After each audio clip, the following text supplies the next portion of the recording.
మృగశిర కార్తెను పురస్కరించుకొని కర్నూలు జిల్లా ఆదోనిలో ఆస్తమా రోగులకు చేప ప్రసాదం పంపిణీ చేస్తున్నారు. ఆదోనిలో షేక్ మొహల్లా దర్గాలో అందజేసే ఈ ప్రసాదంతో శ్వాసకోశ వ్యాధులు నయమవుతాయని స్థానికులు విశ్వసిస్తారు. ప్రతి ఏటా మృగశిర కార్తెలో చేప ప్రసాదం పంపిణీ చేయడం సాంప్రదాయంగా వస్తుంది. తెలుగు రాష్ట్రాలతో పాటు మహారాష్ట్ర, కర్ణాటక నుంచి కూడా దాదాపు 800 నుంచి 1500 మంది వరకు ఈ ప్రసాదాన్ని స్వీకరిస్తారని షేక్ మహబూబ్ బాషా తెలిపారు.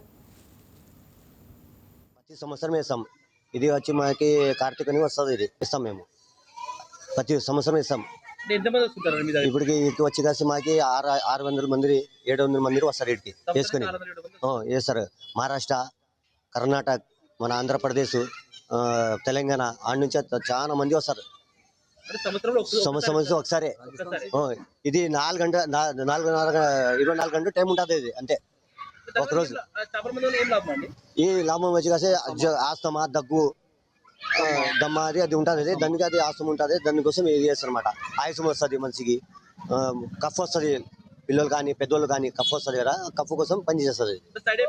సైడ్ ఎఫెక్ట్ ఏం లేదు. మన డాక్టర్ సార్ ఏమైనా ఇస్తే మెడిసిన్ ఇస్తే అది కూడా వాడవచ్చు మీరు. దాంట్లో సైడ్ ఎఫెక్ట్ ఏం లేదు. పిల్లలు కూడా ఇస్తారు. సంవత్సరం పిల్లల నుంచి ఇస్తాం మేము. సంవత్సరం పిల్లలు ఉంటారు కదా, వాళ్ళకి ఇది పూస్ అంటే ఉంటారు. అది దానికోసం ఇస్తారు అన్నమాట. ఇది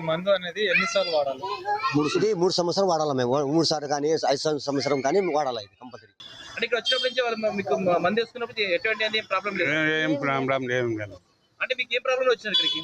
అదే దగ్గు ఆయాసము వస్తుంటే చేసుకుని పోయినాం.